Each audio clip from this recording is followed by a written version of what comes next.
Bonsoir à tous, on se retrouve aujourd'hui dans votre magazine d'actu, culture et société, tous les mardis 19h-21h. Je suis So Spencer, ça n'a pas changé, votre go so sweet so chill. On est là pour débriefer de l'actu de la semaine. Alors posez-vous chez vous, en voiture, sur l'ordi, devant vos écrans. Vous pouvez aussi nous regarder en direct sur move.fr. Bref, ce soir on est ensemble et comme tous les mardis, je suis accompagnée de ma team, Florence. Salut. Et Leïla.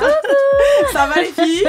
Bah ouais, écoute, super, et toi? Super, comme tous les mardis. Au menu de la pluie et le beau temps aujourd'hui, la réforme du RSA. La droite et le camp présidentiel ont trouvé jeudi dernier un compromis à l'Assemblée sur l'un des points les plus décriés du projet de loi pour le plein emploi. Ils se sont mis d'accord sur un minimum de 15 heures d'activité obligatoire hebdomadaire pour les bénéficiaires du RSA, sauf exception bien sûr. Quelles conséquences tout ça va apporter dans le pays? Est-ce qu'on est en train d'affaiblir les plus précaires? Pourquoi est-ce que cette réforme interroge aussi notre rapport au travail? Ce seront les grandes questions du jour. Les musiques antillaises vont-elles enfin obtenir leur lettre de noblesse? Vous l'avez sans doute remarqué, les artistes de pop urbaine de pop urbaine actuelle, auront remis au goût du jour les sonorités zouk de leurs prédécesseurs. Comment le zouk est devenu un style musical unique porté par l'emblématique groupe Kassav? Comment le chata, le sous-genre du dancehall, est aujourd'hui en train de s'imposer? Go décortiquer tout ça en musique. À l'occasion des 65 ans de la Constitution, le président Emmanuel Macron s'est exprimé devant le Conseil constitutionnel. Il s'est montré favorable à une inscription dès que possible de l'IVG dans la Constitution. Du coup, la question de l'inscription du droit à l'avortement dans la Constitution avait déjà été abordée en 2022. Après l'annulation de l'arrêt garantissant aux États-Unis le droit d'avorter sur tout le territoire, on reviendra ensemble sur ce droit pas si constitutionnel que ça. Netflix time. Omar Sy est revenu le jeudi 5 octobre dernier, incarner le gentleman cambrioleur Arsène Lupin dans la saison 3. L'intrigue reprend des éléments des saisons précédentes et a été qualifiée de convaincante par la critique. Je pense que Netflix ne va pas trop abandonner de sitôt cette poule aux odeurs. On verra justement ensemble pourquoi les séries tournées autour des braquages et des délits plaisent autant, bande de petits chenapans. Tout ça et bien plus encore, c'est dans la pluie et le beau temps. Let's go! Jusqu'à 21h, So Spencer, Florence, Leïla, la pluie et le beau temps. Les députés ont voté aujourd'hui, mardi 10 octobre 2023, le projet de loi plein emploi qui propose une réforme du RSA. Alors pour bien vous expliquer, deux mesures soutenues par la droite ont été adoptées. La première mesure qui a été votée le jeudi 28 septembre dernier découle de l'adoption d'un amendement déposé par le député du groupe des Républicains, Philippe Juvin. Donc cette mesure, elle permet d'imposer un minimum de 15 heures hebdomadaires d'activité obligatoire pour les bénéficiaires du RSA. Par contre, il y a des exceptions qui sont possibles, notamment pour les parents isolés sans solution de garde ou pour les personnes handicapées. Alors avant même de parler de la deuxième, déjà cette première mesure, elle a créé la discorde dans l'Assemblée. Clairement. En fait, la gauche l'a jugée stigmatisante et pénalisante. En fait, c'est comme si toutes les personnes qui bénéficient du RSA étaient feignantes. Du coup, la question de la parentalité a aussi été posée. On écoute justement Clémentine Autain, députée France Insoumise de Seine-Saint-Denis et militante féministe, qui s'exprime au sujet des mères célibataires. Vous allez m'expliquer, monsieur Dussopt, comment vous allez faire avec des femmes qui doivent en effet seules s'occuper parfois de plusieurs enfants, avec des revenus qui tout cumulés sont en dessous de 1 000 € et auxquels vous allez dire, alors que déjà la quadrature du cercle est infernale, vous allez dire maintenant, je ne sais pas comment vous allez vous débrouiller de vos enfants, mais vous allez vous inscrire pour être demandeur d'emploi et si vous ne trouvez pas d'emploi, on va vous sucrer votre RSA. Ce n'est pas simplement les femmes que vous allez mettre en danger, ce sont aussi des enfants qui vont se retrouver en danger parce que ces femmes-là, et oui, ce sont majoritairement des femmes, et il faudrait leur offrir des emplois dignes, il faudrait qu'il y ait de l'accueil pour la petite enfance digne, il faudrait que du soutien à la parentalité, il faudrait que les pères soient plus investis dans leur parentalité. Tout cela permettrait d'aider ces femmes-là, mais certainement pas de leur dire vous restez à la maison. Mais à ces femmes, aujourd'hui, très pragmatiquement, très concrètement, vous allez faire quoi ? Alors, au-delà de cette mesure, l'Assemblée nationale a aussi validé un nouveau principe de suspension des droits au RSA en cas de manquement. En fait, si tu ne suis pas les règles imposées, comme les 15 heures hebdomadaires, par exemple, obligatoire, et tu peux être radié. Donc, bien sûr, cette réforme a suscité un tollé dans le pays. Moi, j'ai lu un communiqué de la CGT qui disait ouvertement que l'objectif du gouvernement, c'était de programmer lentement, mais sûrement, la disparition des aides sociales, avec, entre autres, à son actif, la baisse des APL, la précarisation des contrats, avec les ordonnances, la remise en cause de l'assurance chômage et de l'accès à la formation professionnelle, et maintenant, on touche au RSA. D'ailleurs, la semaine dernière, environ 150 agents du Pôle emploi se sont rassemblés devant l'Assemblée nationale pour dénoncer ce fameux projet de loi plein emploi. On écoute tout de suite Denis Gravoul, donc il est responsable emploi chômage à la CGT au micro du journal L'Humanité.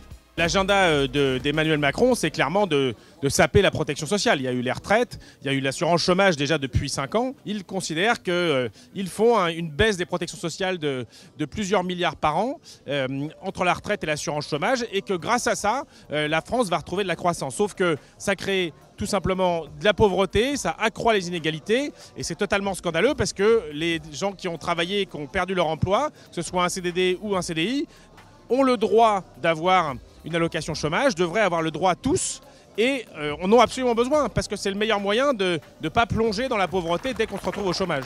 Alors du coup, quand on voit cette grande opposition qui plane sur le pays, nous on se pose une question ici avec les filles. Pourquoi les aides sociales en France sont-elles aussi problématiques ? C'est vrai que la France est connue à travers le monde pour être l'un des pays dotés du système de protection sociale les plus avancés. C'est un fait, je pense que vous êtes d'accord avec moi. Mais et toucher du coup à ces protections, ça suscite souvent des débats à gauche où on a peur d'aggraver les conditions de vie des plus précaires. Et de l'autre côté du spectre, on ressuscite le fameux mythe des aides sociales qui sont trop faciles à obtenir, ou encore le mythe selon lequel les personnes qui en profitent devraient travailler ou ont la flemme. Leïla, est-ce que tu penses qu'on devrait déconstruire le mythe autour de ces fameuses aides sociales en France ? Alors donc il y a le mythe, on va le répéter 1000 fois, selon lequel on déciderait de bénéficier des aides sociales et d'en profiter par arrivisme ou fainéantise, plutôt que se battre pour essayer de sortir d'une condition précaire. Et ça met en opposition du coup le bon français qui travaille dur et celui qui se la coule douce entre guillemets et qui profite de l'État. Et à entendre certains, tu vois, la France elle donne des aides trop facilement, il y a des bénéficiaires aux aides sociales à tous les coins de rue, alors que ça concerne un Français sur 7 selon l'INSEE. C'est tellement faible. Mais je m'attendais tellement à un chiffre plus élevé, tellement on en entend parler, c'est ouf, tu vois. En plus, c'est pas tant que ça au final. Mais vraiment pas. Et c'est aussi les politiques, tu vois, qui alimentent un peu cette haine envers eux avec des expressions et des réflexions complètement absurdes, comme quand Emmanuel Macron dénonce les fainéants, qui dit qu'il faut responsabiliser les gens pour qu'ils sortent de la pauvreté, ou encore un Laurent Wauquiez qui dénonce le cancer de l'assistanat. Wow. Et c'est fort comme terme. Mais c'est fort et ça fait mouche parce que ça fait mouche chez certains Français, comme le montre une enquête de l'Ipsos, donc qui a été publiée en mars 2017, dans laquelle 71% des Français interrogés estimaient prioritaire la lutte contre l'assistanat entre guillemets en matière de protection sociale et 29% souhaitaient davantage de solidarité entre les citoyens. Et en vrai, on a l'impression que traquer les profiteurs, entre guillemets, encore une fois, c'est vraiment la priorité. Il y a aussi une idée comme quoi il y a énormément de fraude sociale. Ouais, en plus, c'est beaucoup plus compliqué que ça parce que oui, il y a des prestations qui peuvent être détournées par de mauvaises déclarations de revenus ou de situation familiale. Et cette année, c'était une des batailles du gouvernement qui souhaitait lutter du coup contre la fraude sociale, et la fraude fiscale en reliant les deux combats, alors que pour moi, ça n'a rien à voir, tu vois. On parle de gens qui font de fausses déclarations pour gratter quelques centaines d'euros par mois pour pouvoir vivre convenablement, et d'autres qui sont privilégiés et qui cherchent juste à payer moins d'impôts, qui, je rappelle, appauvrissent pas les riches, tu vois. Ouais, je suis d'accord avec toi, mais après, j'ai vu que la fraude sociale, elle augmentait tous les ans. Ouais, mais ça, c'est normal parce que les contrôles, ils sont de plus en plus fréquents et de plus en plus efficaces. Ah ils luttent, hein. Bah ouais. Ils sont chauds. Et tu vois, par exemple, la fraude sociale détectée en 2019 en France, c'était 724 millions d'euros, alors qu'elle est estimée entre 6 et 8 milliards. Donc, il y a déjà peu de gens qui se font attraper par rapport à tout ce qu'on estime. Mais par exemple, pour la fraude fiscale, les chiffres, ils donnent mal au crâne. On est à 13 milliards d'euros détectés. Et on estime 80 à 100 milliards d'euros. Donc tu vois, l'écart est énorme, tu vois. Et c'est horrible qu'on pointe autant du doigt la fraude sociale alors que c'est pas ce qui appauvrit le plus la France, et que les conséquences, elles peuvent être désastreuses pour les plus pauvres parce qu'en fait l'État il va vouloir récupérer l'argent qu'il a perdu entre guillemets en limitant l'accès aux aides. C'est vrai qu'on parle beaucoup des fraudeurs du coup aux aides sociales, genre les entre guillemets cassos, mais on parle pas beaucoup de ceux qui devraient les toucher et ceux qui ne les reçoivent pas au final. Ouais, alors que ça concerne quand même un tiers des ayants droit du coup selon l'Observatoire des non-recours aux droits et aux services, et il y a environ 10 milliards d'euros qui sont non réclamés par an depuis 2011 en France, donc c'est énorme. Et en plus de ça, c'est trop bête parce que c'est vraiment pas de l'argent économisé. parce que l'État, à la longue, il est perdant. Si on prend l'exemple de la santé, si on se soigne pas directement, parce qu'on n'a pas accès aux aides, on va soigner plus tard quand les maladies seront peut-être plus graves et les protocoles ils seront sûrement plus coûteux, tu vois. Mais du coup, j'ai une question. Pourquoi est-ce qu'ils ne les demandent pas ? En fait, les gens, ils savent pas à quoi ils ont le droit déjà et ils connaissent même pas certaines aides qui existent et les démarches, elles sont super complexes pour les recevoir. Et donc, c'est comme Caroline Boudet, qui témoignait du coup au micro de France Inter en octobre 2022. Donc elle a le droit à des allocations de la MDPH parce que sa fille est handicapée. D'accord. Mais elle renonce aux aides complémentaires parce qu'en fait les démarches sont trop compliquées. Que de temps, que d'énergie. Il faut avoir beaucoup de patience. Il faut avoir beaucoup de niaque aussi. Ne serait-ce que comprendre un courrier. Moi-même, parfois les notifications MDPH, j'ai besoin de les relire 4 fois pour comprendre vraiment quel droit nous a été accordé ou pas. Et du coup, il y a aussi des gens qui craignent de les demander par peur d'être catégorisés. Et ça, c'est un peu l'effet pervers de la méritocratie, je trouve, parce qu'en fait, en cas d'échec, on culpabilise les plus pauvres et du coup, beaucoup n'osent pas demander des aides auxquelles ils ont droit. Tu penses pas que la meilleure solution, ça serait de les toucher automatiquement ? En vrai, ça serait le dinguerie, mieux. Ça. Non, mais ça serait beaucoup mieux. Et ça serait un peu comme les chèques carburant l'année dernière, où les gens, ils les recevaient directement chez eux en fonction de leurs revenus. Et en Belgique, ils font ça pour un certain nombre d'aides sociales et ça fonctionne très bien. Surtout que, contrairement à ce que certains politiques peuvent dire, en vrai, les aides sociales, ça fonctionne vraiment en France. Ouais, parce que les aides sociales et les politiques de redistribution, elles sont vraiment efficaces ici. Par exemple, j'ai vu un graphique la dernière fois, c'était sur le prélèvement des impôts. Et en fait, avant le prélèvement des impôts, la France et les États-Unis se rapprochent, sachant que les États-Unis, c'est un des pays où il y a le plus d'inégalités entre les citoyens. Et donc, on est un peu sur le même niveau en termes d'inégalités sociales et économiques. Et ensuite, après la redistribution des richesses, donc après le prélèvement des impôts, on se rapproche un peu plus des pays scandinaves, qui sont les pays du monde où il y a le moins d'inégalités entre les citoyens. Donc en vrai, en cherchant un peu, on se rend compte qu'on est bien loin des horribles clichés qui disent que les bénéficiaires des aides profitent du système sans jamais avancer, quoi. Tu vois, je pensais pas du tout qu'on était proche des États-Unis. Parce qu'on sait qu'il y a des très très gros écarts là-bas, mais en France, je me disais, bon, ça va, on est plutôt pas mal, tu vois. Mais au moins, ça prouve que la redistribution des richesses, c'est une vraie solution et qu'elle fonctionne vraiment. Carrément, je suis d'accord. Flo, t'as quelque chose à dire? Je suis hyper d'accord avec ça. My girls, de ouf, girls. Non. Les impôts, ça lui a coupé la chic.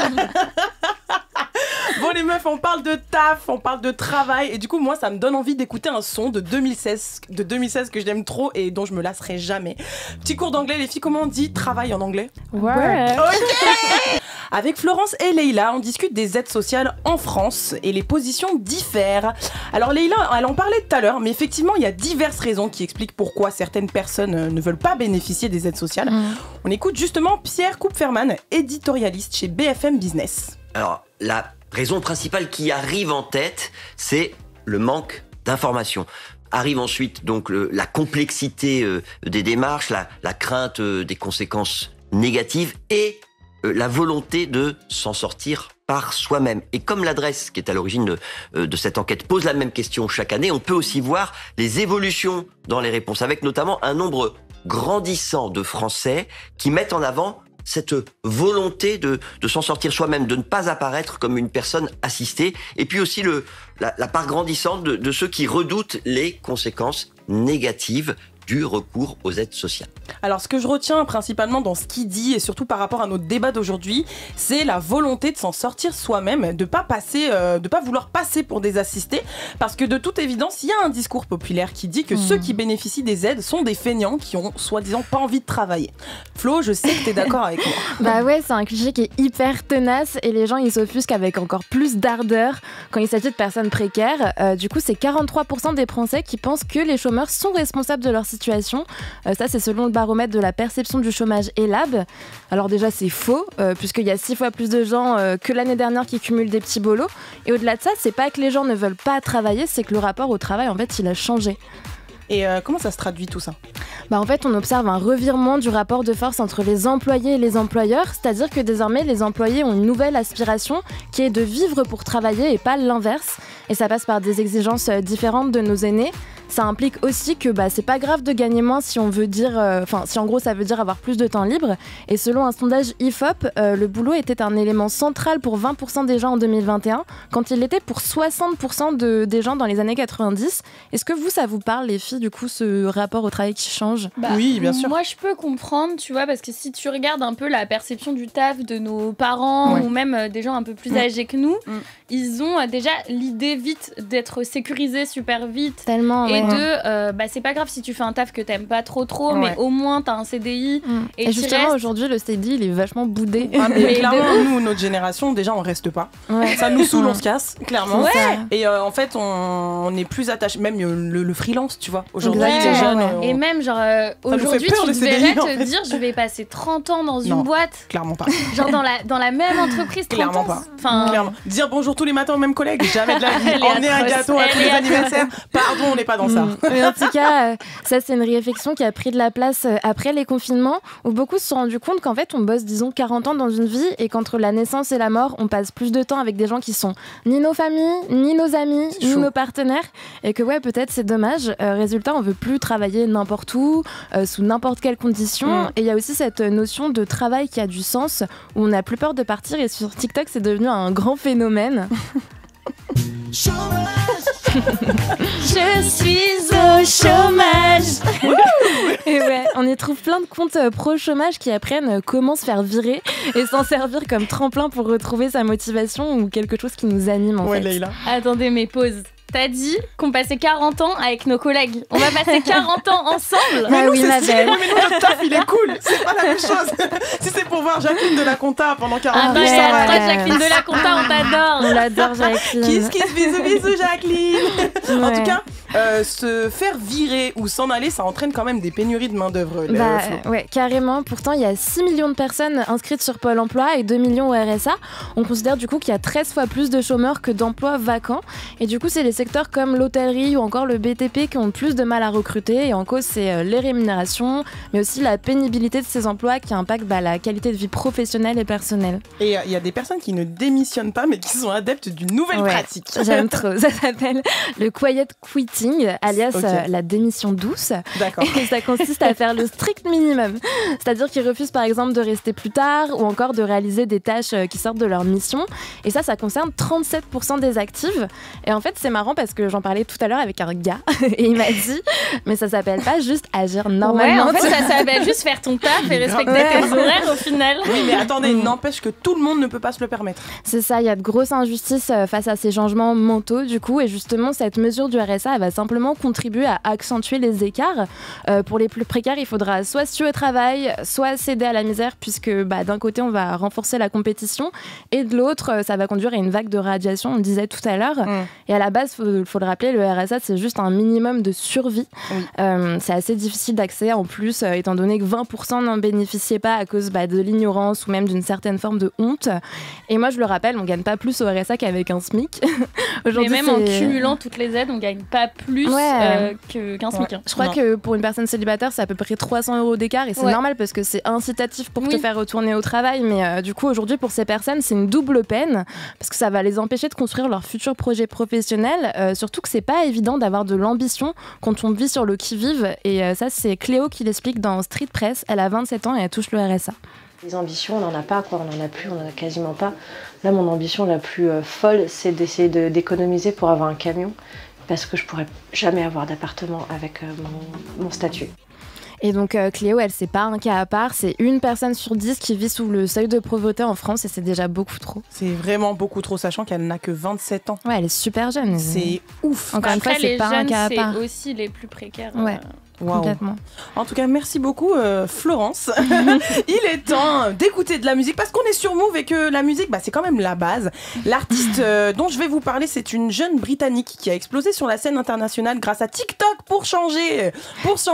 Elle s'appelle Kenya Grace et elle est à l'origine d'un son qui a rapidement fait 25 millions de vues sur l'application. TikTok, c'est magique. Ouais, c'est une dinguerie comment ça peut faire péter des artistes.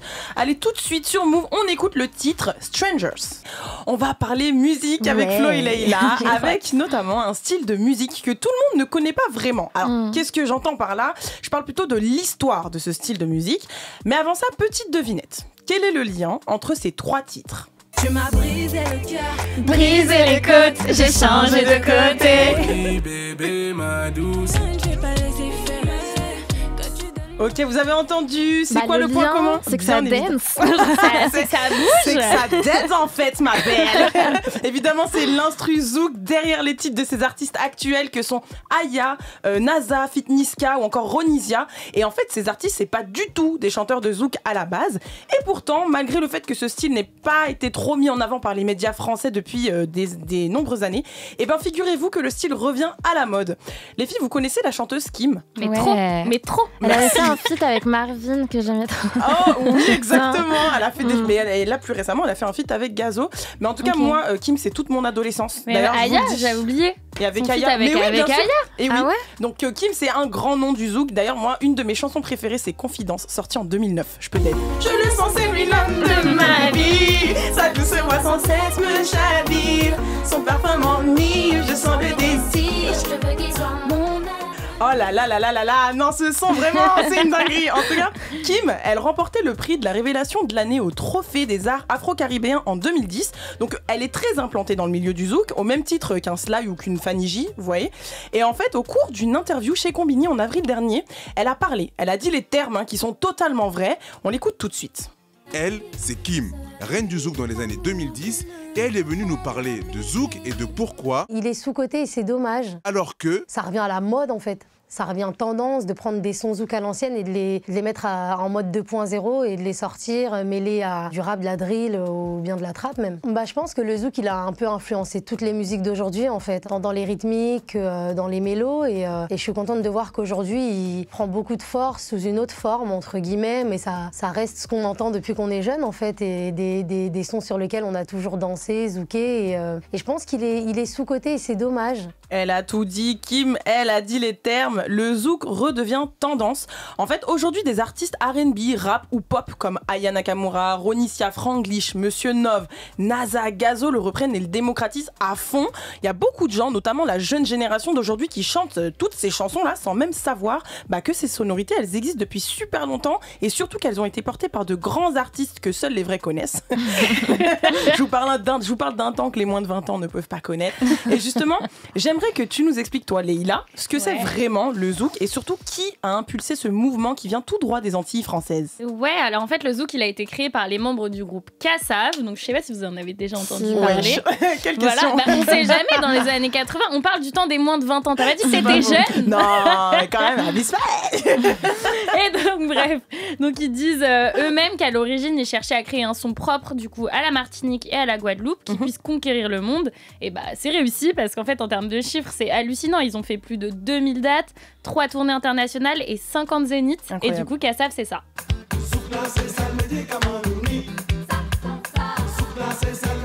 Faut voir comment on s'ambiance dans le studio. Et du coup, c'est un style qui a déjà été influencé par les styles musicaux préférés des membres du groupe. Donc la funk, le jazz, le rock, et tout ça mêlé à des musiques traditionnelles antillaises, donc guadeloupéennes et martiniquaises. Et par exemple, vous, si je vous parle de zouk, vous me dites quoi ?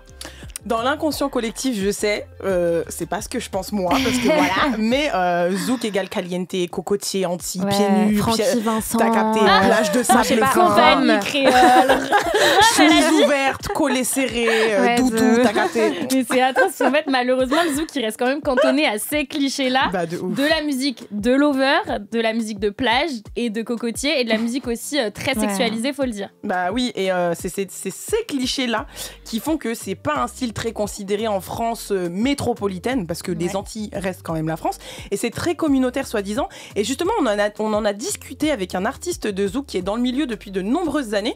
Il s'appelle Didiko. Il a sorti d'ailleurs un nouveau single qui s'appelle Assez joué, qu'on vous conseille d'écouter.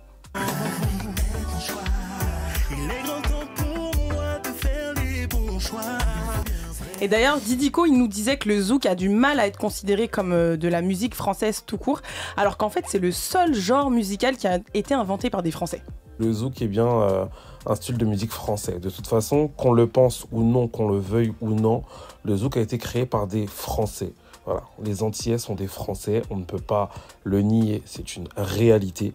Mais ça vient aussi du fait en fait que ce qui vient pas de métropole est vu un peu en bizarre dans le reste de la France. Et il y a une sorte de mépris pour les arts antillais et c'est une partie de la culture française qui est pas du tout considérée et qui est surtout exclue. Et il y a quelques années d'ailleurs, on retrouvait les albums de Kassav dans le rayon musique du monde, donc à côté d'un Cheb Khaled par exemple. Alors que les Antilles c'est en France. C'est un peu comme si on mettait un chanteur corse ou breton du côté musique du monde. T'as tout dit, je te jure. Et du coup, le problème, il est beaucoup plus profond que ça. C'est qu'on a encore du mal à se dire que les Antilles, c'est la France, comme disait Didico et comme toi, tu nous disais tout à l'heure. Et que, en fait, vu que géographiquement, on est loin, et ils sont exclus de tout, simplement parce que quand on aussi, tu vois, par exemple, quand on comptabilise les ventes d'albums français, on comptabilise pas les Antilles. Donc, je trouve que ça en dit long, en fait, sur la considération. Au-delà de la musique, ils sont méprisés, même dans, je sais pas, à la radio, parce qu'on n'entend pas souvent ce qui se passe là-bas, alors que parfois, il y a des crises énormes, comme là avec l'eau. Par la politique aussi, il y avait beaucoup de manque de profs, il y a eu plein d'histoires comme ça. On parle pas du tout de nulle part. Je suis d'accord avec toi, ouais, c'est clair. Et je trouve aussi que c'est un peu la faute de l'industrie musicale française, parce qu'en fait, elle mise uniquement sur des styles musicaux qu'elle maîtrise. Donc, on va partir sur un rap, de la pop, un peu de variété, ou même du rock, tu vois. Et on demande souvent aux artistes de mélanger le zouk à d'autres styles pour être sûr que ça fonctionne. Et du coup, c'est ce que nous disait encore Didico. Aujourd'hui, on demande d'avoir un zouk avec soit du compas, soit du gouillat, c'est ce qui est tendance. Et encore, juste comme ça, on va pas forcément le médiatiser. On demande souvent d'avoir quelque chose qui va avec la tendance, c'est-à-dire quelque chose d'urbain, quelque chose d'un peu plus pop ou autre. Faut aller avec la tendance, mais il y a aussi autre chose, c'est le fait que ce soit chanté en créole. Et ouais, parce que donc Jacob Desvarieux, donc c'était le guitariste du groupe Kassav, il disait aussi que les maisons de disques, elles laissaient pas trop les chanteurs chanter en créole pour qu'ils atteignent plus de monde et qu'ils puissent passer à la radio. Alors qu'en fait, le créole, c'est considéré comme une langue francophone, déjà de une, et qu'en plus de ça, ça rentre du coup dans les quotas radiophoniques qui sont de passer obligatoirement 40% mais de musique aussi, francophone. On se moque du créole, c'est horrible, mais c'est une langue qui est pas du tout appréciée à sa juste valeur. Mais même, on verrait pas un présentateur du JT avec un accent créole, tout simplement, parce que les gens se le décrédibilisent de ouf et il y a plus rien de sérieux. On a l'impression à partir du moment où on l'entend, quoi. Mais c'est vrai, et tu vois là, pour juste en revenir à la musique, c'est ouf parce qu'en fait, la reconnaissance en France, elle est très compliquée pour le zouk. Alors qu'en vrai, c'est un style musical qui a grave eu du succès à l'étranger. Et surtout dans les territoires... c'est une dinguerie. Enfin, je me suis un peu perdue dans ce que je voulais dire. Je voulais dire, et surtout qu'en France, il y a quand même beaucoup de territoires qui ont des musiques à proprement parler. Tu vois, beaucoup de régions. En Corse, on sait qu'il y a des chants traditionnels qui sont très connus, mais il n'y en a aucun qui rivalise avec le zouk en termes de popularité à l'étranger et à l'international. Et pratiquement tous les ans, par exemple, il y a un chanteur de zouk nominé au BET Award. Donc, c'est la cérémonie dédiée aux musiques noires aux États-Unis. Et le phénomène, du coup, ça prouve qu'il a largement dépassé les Antilles et depuis longtemps, parce que Kassav, c'est quand même le groupe français qui s'est le plus produit à l'international, donc que ça soit aux États-Unis, au Portugal, en Colombie ou partout en Afrique depuis 1979 quand même. Et tout ce poids, il est très peu considéré par les médias qui avaient même du mal à prendre en compte l'impact international du groupe. Et c'est on a une interview de Miles Davis qui le prouve bien. Ils appellent ça de la musique zouk. Les choses sont différentes maintenant pour moi. Je pense zouk. Et ouais, il pense zouk. Voilà, il pense zouk. Et pour l'anecdote, sachez que le mec qui a retranscrit l'interview, en fait, tout le monde a cru qu'il s'était trompé, tellement pour eux c'était lunaire qu'un musicien international valide Kassav et valide le zouk. Donc, ils ont dû redemander à Miles Davis, vous avez bien dit Kassav ? Incroyable. En fait, là, tu viens juste de confirmer qu'il y a un vrai mépris par les médias. En fait, ouais, et ça date pas d'hier. Et en fait, les seuls médias qui parlent du zouk aujourd'hui encore, c'est les médias communautaires, donc qui s'adressent à un public antillais ou africain, comme France O ou Trace TV, tu vois. Ouais. Et la majorité des médias... en général, sont originaires de métropole. Déjà, donc c'est compliqué de parler de ce qui se passe en dehors de Paris. Alors, imaginez de ce qui se passe sur un autre continent. Et le gouvernement, il en est conscient parce qu'en 2011, du coup, le ministère de l'Outre-mer, il a fait signer une convention à France Télévisions pour qu'il parle de la culture antillaise. Moi, je trouve ça incroyable. Moi, déjà, je savais pas et je trouve ça tellement triste d'en arriver à là. C'est comme les histoires de quotas dont on parle souvent, en fait. C'est triste d'en arriver à contraindre. Bah, justement, ouais, c'est triste surtout de devoir imposer, en fait, des quotas pour être sûr que le style soit, genre, pas oublié. Mais malgré tout, même si on n'en parle pas quand même, on sait que le zouk a une fanbase très, très, très solide. Ouais, à commencer par nous. Et ça, du coup, c'est grâce à Internet, aux pages dédiées, donc que ça soit sur les réseaux sociaux et autres, aux web radios. Même les blogs à l'époque. mais aussi les DJ en fait dans les soirées tout simplement. Ouais, c'est clair. Ah, mais par contre, la session zouk dans les soirées. Faut pas la rater celle-là. Et du coup, le zouk, il inspire beaucoup de chanteurs aujourd'hui, on l'a dit, hein, Aya notamment, entre autres, tu vois. Ouais, et surtout aujourd'hui, on le mêle à la musique urbaine, donc c'est pour ça peut-être que ça attire un peu plus à la métropole. Mais on écoute un peu du zouk sans s'en rendre compte aujourd'hui. Et moi, franchement, j'espère que ça va continuer.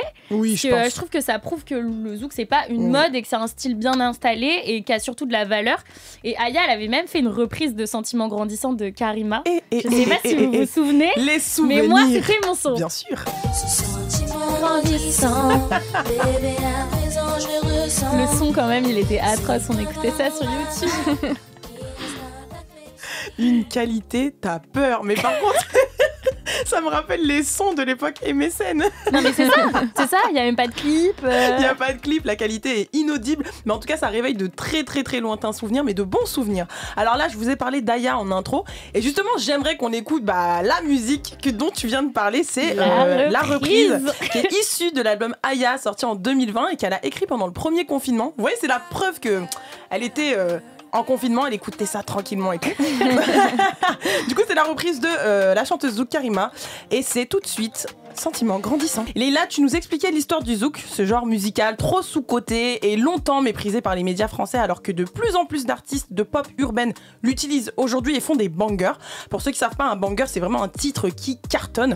Donc on peut quand même remercier le zouk pour toute cette influence portée par le groupe mythique Kassav. Parmi les musiques antillaises ou même afro-caribéennes, à part le zouk, vous savez, il y a beaucoup d'autres styles, les meufs. Vous le savez. Ouais. Moi, je vais juste vous donner au moins 3 exemples. Alors, il y a la dancehall créée par les Jamaïcains. One man,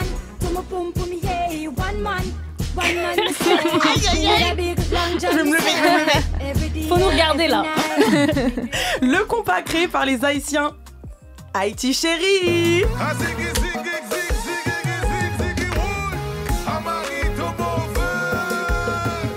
Le bouillon originaire de la Dominique et qui s'est beaucoup propagé en Guadeloupe. Je l'ai vu, il m'a vu, on s'est vu en boîte de nuit. Il m'a dit t'es belle chérie, on se voit à la... Bref, il y a de nombreux styles et avec très souvent des paroles assez équivoques, je l'admets, mais malgré tout, ces styles connaissent un franc succès porté par les artistes actuels. Et parmi ces styles, il y en a un qui cartonne et qui doit aussi sa popularité à des artistes actuels comme Aya Nakamura, entre autres, et ben c'est le chata. Ouais. Et c'est toi, Flo, qui va nous expliquer ce que c'est le chata. Exactement. Est-ce que déjà vous écoutez ou vous dansez du chata, vous? Ouais, moi déjà je danse pas. Moi je danse de ouf, mais à petite dose. Moi c'est la partie de la soirée, je vais m'amuser, mais de moi-même dans mon... Tu vas juste regarder. Exactement. Après ça dépend dans quel genre de danse, t'as capté. Moi en tout cas je suis trop fan, puis le mot chata il est adorable. Ouais, c'est mignon, c'est chou. Et pour la petite anecdote, du coup c'est un mot qui a une définition un peu floue, genre c'est de l'argot jamaïcain qui exprime quelque chose d'un peu ghetto à la base. Et par exemple aux Antilles on l'utilise comme un adjectif, donc si je dis que Leïla elle est chata, ça veut dire que c'est une bad girl en fait. Wow. Et d'ailleurs, c'est marrant parce que c'est souvent comme ça que ça se passe. Par exemple, le jazz, c'est né de la même manière, c'est inspiré de tout jazz. Et donc ça a une connotation érotique aussi. Bon, bref. C'est un genre musical en tout cas qui est né en Martinique en 2010 avec un DJ et producteur qui s'appelle PSK.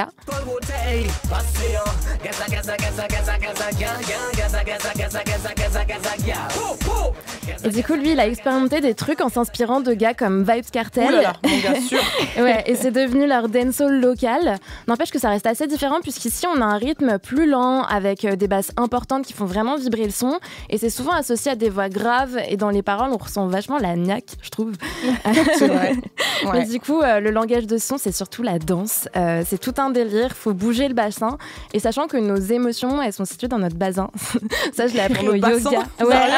Ouais. Et du coup, il y a vraiment une énergie de désinhibition sociale qui permet de totalement être libre quand on danse du chata, du coup. Et pour certaines... oui, je m'en vais. Ouais. Et justement, pour certaines personnes, ça frôle l'indécence, alors que c'est pas quelque chose de sexuel à la base. Vous, c'est quoi votre avis, les filles, sur ça? Après, moi, je trouve que c'est une danse suggestive. Ouais, tu vois, mais c'est un peu comme le twerk. Tu vois, de base, faut pas oublier que c'est des danses qui sont un peu inspirées de danses traditionnelles. Ouais, c'est Et ça. après, je pense aussi que c'est sexualisé parce que c'est dansé majoritairement par les femmes noires et que c'est des femmes qui sont très sexualisées en général. Grave. Alors en qu'on principe pas pour un mec parfois, c'est juste pour s'amuser entre nous. Tu vois, il y a un truc de- Entre meufs. Ouais. Sur ça, vous marquez un point, les filles. Après, moi, je vous cache pas que je trouve que oui, si, c'est suggestif de ouf. Oh, dites les termes, s'il vous plaît. Bah, j'ai dit que c'était suggestif, mais c'est quand même très sexualisé. Ça l'est de ouf, arrête. En tout cas, c'est diffusé massivement dans les DOM et c'est vachement propulsé par des femmes. La star du game, c'est Chrissy. Elle est là depuis 2015 et elle a les meilleurs scores de vues sur YouTube en Martinique. Elle a été nominée aux Hit Local Awards et elle a reçu le prix Art and Fashion Award. Sa chanson la plus iconique, c'est Bad Cendrillon. Je vais vraiment me lever. C'est chaud. Et du coup, ce son, c'est même devenu un slogan. Elle a carrément lancé sa marque éponyme et aujourd'hui, elle a son propre label de musique et tout. Wow. Et peu de temps après, il y a eu Shannon.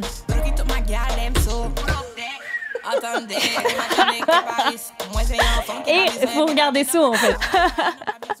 Et du coup, d'ailleurs, ce titre, il a été produit par Azou. Du coup, c'est un beatmaker qui pèse dans le chata et c'est important de le dire parce que les beatmakers, ils occupent vraiment une grande place dans le chata, du coup. Et attends, depuis 1 an, le chata s'est même invité sur la scène rap hexagonale. Ouais, et pourtant, ils n'avaient pas du tout besoin de nous, mais finalement, c'est un genre qui s'impose un peu partout et qui inspire même la pop. C'est de plus en plus présent en club, etc. Et tout ça, faut remercier Maureen avec Tic, pardon.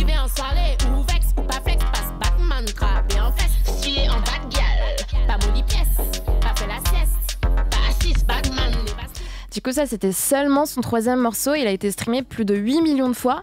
C'était le début de l'exportation dans le monde. Du coup, il a touché tous les milieux artistiques, à tel point qu'on a pu l'entendre sur le défilé Mugler. Sérieux? Ouais. C'est ouf. Ouais, de ouf. Et elle a aussi été nommée aux BET Awards et tout. Donc, elle a aussi fait son feat avec Kalash, s'il vous plaît. Ouais, c'est le morceau Laptop.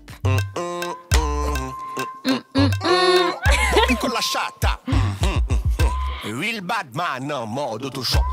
C'est jaloux là. Et du coup, ce qui est dingue avec ce son, c'est que Kalash, il a vraiment réussi à faire le pont avec la nouvelle génération, puis ça fonctionne bien en fait. Carrément même. Ouais, et il a chanté pour les flammes, mais en fait c'était génial, il y a tout le monde qui s'est mis à danser dans le public. Le meilleur moment de la cérémonie. Ouais, mais quel mash-up incroyable. Et ça a même été élu du coup morceau caribéen de l'année. Et moi, je vous balance un extrait de son discours. Bon, déjà, je remercie le Très-Haut de me donner la force tous les jours. Mon bouclier sur terre avant Dieu, ma femme. C'est tellement chou. Et je voulais saluer tous les artistes qui ont travaillé pour le reggae dancehall, la musique caribéenne, le zouk, plus récemment le chata, tous les beatmakers, tous les producteurs, tous les fans, tous ceux qui supportent, les médias qui osent partager cette musique. Donc je salue tous ceux qui sont là depuis long time, comme Daddy Yod. Faites des bruits pour Daddy Yod, s'il vous plaît. Moi, je l'ai vu en concert il y a moins d'1 mois. C'était incroyable. Il est trop fort. Et puis c'est rare de saluer, je trouve, ce genre musical, donc c'est cool de le rappeler comme ça. Ça fait plaisir. Et après, tu parlais de Maureen. Ouais, elle a aussi feat avec... enchaîné les feats. C'est ça. Elle était sur le projet Sun System de Lalaïs, par exemple. C'est le titre Mise à mort. Un back it up, t'as peur, oh là là. Pendant ces mecs, c'est cadomi qu'on doit là. Pas de gal, en gal, ils sont oh là là. Et d'ailleurs, c'était l'un des sons les plus écoutés de l'album. Puis aussi un feat que j'adore avec Made in Paris. Hein? Ok. Coco, fesse, coco, bubble, on y pèse comme Pepsi. Bon bah on vous laisse, on part en soirée. En tout cas, ces titres-là, ils sont super tendance parce qu'il y a plein d'autres artistes qui s'y mettent au final. Ouais, et à fond, pour ne citer qu'elle, on a notre Aya nationale qui nous a sorti un petit chata avec Bélec. Ouh là là. Il me dit comment tu bombes, comment tu fais la meuf. Mais on dirait Donc voilà, on se doute bien que la suite pour le chata, ça va être sucré, puisque quand Aya elle touche à quelque chose, et ben à chaque fois ça pop. Donc j'ai qu'une chose à dire, Beleka 1.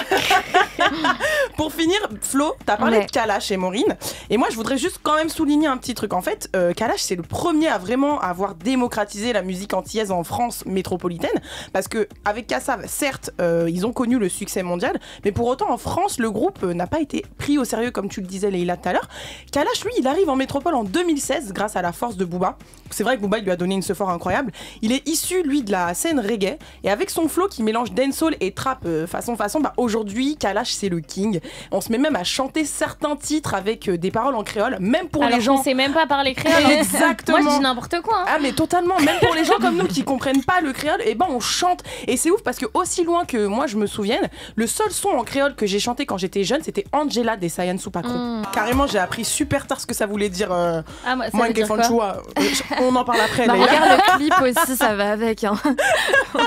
Et il y a Meryl aussi qui est une grande top lineuse, Leila. Ouais, bah elle, en plus, elle milite un peu pour que la musique caribéenne, elle soit un peu mise sur la carte du hip-hop français et ça fait trop plaisir. Sachant que c'est une meuf qui est très implantée quand même dans le hip-hop français. Elle est top lineuse. Donc vous savez ce que c'est ou pas? Explique aux auditeurs ce que c'est top liner, s'il te plaît. Donc les gens qui font la top line d'un morceau, c'est les gens qui font la mélodie, qui la structurent et qui font en sorte qu'il nous reste dans la tête. Et par exemple, elle a fait les top lines du titre du lundi au lundi de Niska, du Code de SCH ou encore Liquide de Shai. Incroyable. Donc elle est vraiment partout cette meuf. Et bah ouais, en tout cas. Et c'est aussi une artiste, hein, j'ai oublié de le dire. Oui, et ses albums sont super bien. Et c'était le meilleur sujet depuis le début de l'histoire de l'émission. Vous êtes sur Move, il est 19h53. C'est toujours la pluie et le beau temps, épisode 7. On va rester sur la vibes chata avec un son de 2018 de l'artiste martiniquais Way Way. Tout de suite sur Move, on écoute le titre Essuie. Alors l'info dont vous avez peut-être entendu parler début octobre, c'est la suivante. Pour le 65e anniversaire de la Constitution, Emmanuel Macron a réitéré son souhait d'inscrire dans la Constitution française la liberté des femmes de pouvoir recourir à l'avortement. Des initiatives parlementaires ont été prises il y a quelques mois pour inscrire dans la Constitution la liberté des femmes de pouvoir recourir à l'interruption volontaire de grossesse. J'ai exprimé mon souhait le 8 mars dernier que nous puissions trouver un texte accordant les points de vue entre l'Assemblée nationale et le Sénat et permettant de convoquer un congrès à Versailles. Je souhaite que ce travail de rapprochement des points de vue reprenne pour aboutir dès que possible. Dès que possible. Dès que possible. Alors justement, on va en parler de cette tournure de phrase, puisque c'est pas la première fois que le sujet est abordé. La question de son inscription dans la Constitution avait été relancée déjà en 2022, après l'annulation de l'arrêt garantissant aux États-Unis le droit d'avorter sur tout le territoire.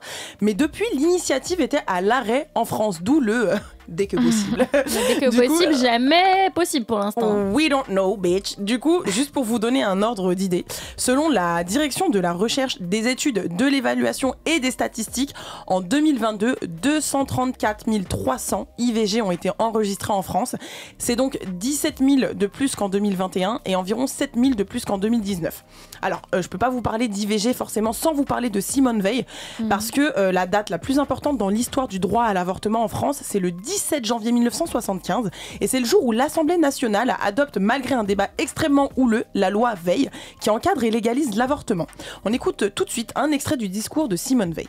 J'interviens aujourd'hui à cette tribune, ministre de la Santé, femme et non parlementaire, pour proposer aux élus de la nation une profonde modification de la législation sur l'avortement. Croyez bien que c'est avec un profond sentiment d'humilité devant la difficulté du problème, comme devant l'ampleur des résonances qu'il suscite au plus intime de chacun des Françaises et des Français, et en pleine conscience de la gravité des responsabilités que nous allons assumer ensemble. Mais c'est aussi avec la plus grande conviction que je défendrai un projet longuement réfléchi et délibéré par l'ensemble du gouvernement, un projet qui, selon les termes mêmes du président de la République, a pour objet de mettre fin à une situation de désordre et d'injustice et d'apporter une solution mesurée et humaine à un des problèmes les plus difficiles de notre temps. Alors depuis, en France, il y a eu d'autres lois pour faciliter, on va dire, les conditions d'accès à l'IVG. Par exemple, depuis 2013, c'est remboursé à 100% pour toutes les femmes.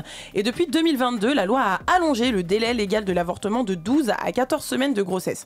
Du coup, bon, on se dit, ça va, c'est cool. L'IVG, il est relativement facilité en France, sauf que non. En fait, la vérité, c'est que tant que cette loi ne figure pas concrètement et officiellement dans la Constitution, et ben ce droit accordé aux femmes peut sauter. En gros, l'inscrire dans la Constitution au rang des libertés fondamentales individuelles au même titre que l'interdiction de la peine de mort, etc. par exemple, et ben ça permettrait à ce droit d'être effectif et définitif. C'est d'ailleurs exactement ce qui s'est passé aux États-Unis l'année dernière en juin. La Cour suprême a révoqué l'accès Roe vs Wade. Donc, cette loi s'appelait comme ça. Et elle datait de 1973 et cette loi elle avait ouvert la voie à la légalisation de l'avortement. Résultat, les républicains conservateurs ont gagné et plusieurs États ont entièrement supprimé le droit à l'avortement. C'est terrifiant. Sans exception, attention, sans exception pour les femmes victimes de viol ou d'inceste. C'est terrifiant, vraiment. Du coup, Flo, est-ce que toi tu penses qu'on doit avoir peur de ça pour la France ? Perso, j'ai peur. Après, l'avortement, c'est un droit qui est fragile par nature parce que, comme disait Simone de Beauvoir dans Le Deuxième Sexe, n'oubliez jamais qu'il suffira d'une crise politique, économique ou religieuse pour que les droits des femmes soient remis en question. Et pour le coup, c'est un petit peu le cas. Du coup, même si aujourd'hui aucun parti ne propose de revenir sur la loi Veil, le Rassemblement national laisse planer une ambiguïté en disant que oui, l'IVG est un droit, mais qu'il ne faut pas l'encourager. En plus d'être opposé à son prolongement, du coup, tu le disais, à 14 semaines. Ouais. Et en fait, face à la virulence des opposants, l'idée que la constitutionnalisation s'enlise, c'est une menace et il n'y a qu'un projet de loi qui pourrait la sécuriser et en faire du coup un droit fondamental et pour la liberté et pour l'égalité. Sachant que interdire l'avortement, finalement, ça n'arrêtera jamais le fait qu'on avorte. Bien sûr, totalement. Donc ce serait juste l'opportunité de le rendre illégal, donc sa pratique clandestine. Et ce serait tragique quand on sait qu'aujourd'hui, encore une femme meurt toutes les 9 minutes des conséquences d'un avortement clandestin. Wow. D'ailleurs, le nombre d'IVG est presque similaire dans les pays qui l'autorisent et ceux qui l'interdisent. Il passe en fait de 37 à 34 sur un échantillon de 1000 femmes. Et dans l'Oklahoma, donc depuis l'interdiction, on constate aussi que le nombre de vasectomies explose. Donc pour ceux qui ne savent pas, c'est une méthode de stérilisation qui est réversible. Et moi je me dis mais c'est drôle que les hommes n'y aient pas pensé avant en fait. Ouais, mais après j'ai l'impression que tous les sujets qui touchent pas les mecs en général, c'est un peu des sujets qui sont relayés au second plan comme ça fait des années qu'on parle de la contraception masculine et on dit tout le temps mais on n'a pas de recul sur les hommes machin, mais on n'a pas de recul sur la pilule non plus. Genre tous les ans t'as des femmes qui découvrent des cancers ou des maladies qui viennent des hormones qu'elles ingurgitent dans les pilules ou dans toutes les contraceptions. Mais tellement, si c'était eux qui accouchaient, on aurait les trompes toutes ligaturées depuis tellement longtemps. En tout cas, en France, il y a quelques avancées, mais c'est vrai que l'accès reste encore difficile pour certaines femmes. Ouais, l'accès est hyper inégal selon le profil. Par exemple, une femme aux revenus modestes a plus de chances d'avorter, car forcément, un bébé, c'est coûteux. Et ça s'explique aussi par le fait que les moyens de contraception sont encore payants. On a aussi le lieu de résidence qui entre en compte. Du coup, c'est la conséquence de l'inégal accès aux soins sur le territoire. Certaines infrastructures ne sont pas à la hauteur. Résultat, ça rallonge le délai, le trajet aussi, et de nombreuses structures ferment. Il y a 130 centres qui ont fermé depuis 15 ans selon le planning familial. Le planning familial qui est souvent attaqué d'ailleurs. Ouais, c'est désolant, mais c'est comme ça depuis la nuit des temps. Sauf que ce qui change aujourd'hui, c'est que ces attaques, elles sont revendiquées par des mouvements identitaires qui font des campagnes anti-IVG publiquement. Donc par exemple, qui placardent leur slogan un peu bidon dans le but de faire monter le sentiment de culpabilité chez ces femmes qui voudraient franchir leurs portes. Après, cette culpabilité, elle se loge aussi du côté des médecins. C'est ça, il y a déjà peu de professionnels qui pratiquent l'avortement. On estime qu'ils sont environ 2000 praticiens conventionnés à le faire et ça correspond à seulement 3% des médecins généralistes et gynécologues et 4% des sages-femmes. C'est encore perçu en fait comme un acte peu valorisé. Donc voilà, la plupart des professionnels qui le font sont des militants qui seront en plus bientôt potentiellement à la retraite. Puis c'est surtout la question de la clause de conscience qui pose problème. Cette clause, elle stipule que selon le code déontologique des médecins, hors urgence vitale, il est possible de refuser un avortement pour des raisons personnelles.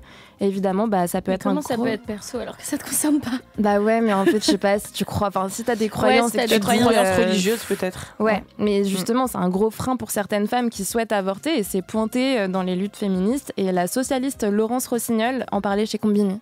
Il faut se souvenir que la loi de 75, c'était un compromis entre la détermination de Simone Veil, d'une part, et d'autre part, l'hostilité qu'elle avait en face d'elle au Parlement.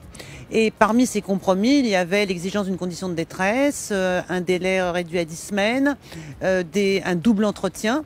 Progressivement, toutes ces concessions ont été abrogées ou réformées. Il ne reste qu'un vestige de ces compromis, c'est la clause de conscience.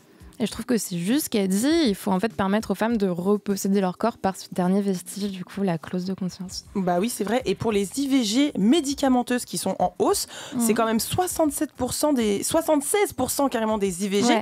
Et il y a aussi une pénurie des pilules abortives. Ouais, c'est hyper dramatique. Et tout ça mêlé à énormément de désinformation de la part des anti-choix. Il y a des sites parasites qui pullulent comme ivg.net. Du coup, c'est des sites qui sont même pas référencés par le gouvernement, en fait, et qui se permettent de parler de l'avortement sous des angles dramatiques, histoire de continuer la propagande conservatrice. Donc avorter, ce serait forcément de la souffrance. Ils font même allusion à un syndrome post-IVG qui n'existe pas, alors que ça peut être un non-événement pour certaines femmes, mais juste le bon choix à ce moment-là. Et c'est très dangereux pour celles qui tombent dessus, comme l'explique cette conseillère du planning familial sur France 3. Si les mineurs appellent ces sites, c'est encore plus grave parce qu'on s'aperçoit que, elles prennent pour argent comptant la parole de ces professionnels et finalement, le plus souvent, ça va les faire changer d'avis par rapport à leur décision initiale qui était de vraiment interrompre. Et c'est pas rien d'accueillir en plus un être humain, comme le disait Marina Rollman, qui a elle-même avorté dans sa drôle d'humeur chez France Inter. L'avortement, c'est pas pour tout le monde, mais c'est un peu comme les enfants. Bah oui, les enfants non plus, c'est pas pour tout le monde. En tout cas, en plus du coup du manque d'éducation sexuelle, les femmes ne connaissent pas leurs droits. Et je trouve qu'au lieu de fustiger le nombre d'avortements qui est en hausse depuis les années 90, on devrait plutôt s'interroger sur la cause de toutes ces grossesses non désirées en fait. Ouais, il y a aussi le délire de ces femmes qui avortent pour mettre en avant leur carrière. Exactement, ouais. Et la dernière fois, j'entendais un témoignage, donc c'est de Clémentine Gallet, la créatrice d'un podcast, qui disait qu'elle avait avorté alors que tout allait bien dans sa vie et que matériellement, elle était capable d'accueillir un enfant, elle était mariée, elle avait déjà 2 enfants, un bon travail, etc. Mais elle a préféré arrêter pour privilégier sa carrière parce qu'elle se lançait dans un nouveau taf. Et je me dis, ça en dit tellement long sur comme les mères aussi sont accompagnées dans le travail. Ça s'appelle un avortement de confort en plus. C'est bizarre horrible comme terme. C'est clair. En tout cas, c'est vrai qu'avoir un enfant, c'est pas une petite décision. Non, pas du tout. Donc, et ça concerne, c'est propre à chacun en fait. Et je vais juste refaire un petit peu de prévention parce que parfois on n'en a jamais assez. On n'en a jamais assez. En tout cas, les filles, si jamais vous avez besoin d'aide et que vous avez personne pour vous aider, n'hésitez pas à contacter le planning familial de votre ville ou pas que. Je crois que tu peux contacter même tous les plannings familiales. Si t'as honte de parler dans ta ville, tu peux aller dans celle d'à côté. Je pense que oui, c'est possible. Mais aussi, n'ayez pas honte. N'ayez pas honte. Allez, on reste dans le drama. On va faire honneur à la musique de Flo quand elle a envie de crever. Elle m'a dit, s'il te plaît, est-ce qu'on peut mettre cette musique? J'ai dit, ok. Du coup, l'artiste qu'on va écouter maintenant s'appelle Erika de Casier. C'est une jeune danoise qui s'affirme comme l'une des figures les plus prometteuses du R&B. Sa musique, elle est inspirée de la néo-soul des années 90-2000. Allez, tout de suite sur Move, on écoute le son Drama. Pour cette deuxième partie d'émission, on a décidé de lever le voile sur l'avortement. Pour rappel, début octobre dernier et à l'occasion du 65e anniversaire de la Constitution, Emmanuel Macron a réitéré son souhait d'inscrire dans la Constitution française la liberté des femmes de pouvoir recourir à l'avortement. Alors en France, même si l'avortement est légal, il persiste quand même un tabou qui date pas d'aujourd'hui. Suivez-moi, enfin écoutez ma voix. Laissez-vous porter par ma voix. Je vous ramène dans la France de 1974. Pardon madame, excusez-moi. Est-ce que vous êtes pour ou contre l'avortement? Oh, moi je suis jeune fille, je veux pas savoir de rien du tout moi là-dedans. Mais il est question de changer la oui, loi. Moi ça m'est égal. Écoutez, on doit pas tuer quelqu'un, et c'est tout. On ne tue pas, quand c'est fait, c'est fait. Vous pensez que c'est un crime d'avorter? Oui, exactement. Je tiens à préciser qu'elle est tout sauf jeune. Elle a dit je suis jeune fille, j'ai vu les images, elle est tout sauf jeune. Et on sent vraiment la panique à bord. C'est pour vous dire à quel point déjà à l'époque l'avortement représentait un tabou. Et pourtant je pense que même si c'est un choix pour certaines, ce n'est ni un plaisir ni un confort de le subir. Léla, je crois que tu as des chiffres à nous donner sur l'avortement. Ouais, parce qu'en fait l'avortement ça concerne quand même 1 femme sur 3 en France aujourd'hui. Et je trouve que c'est rare d'avoir des témoignages dans la vraie vie. Ouais. En fait le chiffre il est quand même très élevé. Et dans nos entourages, on en a forcément.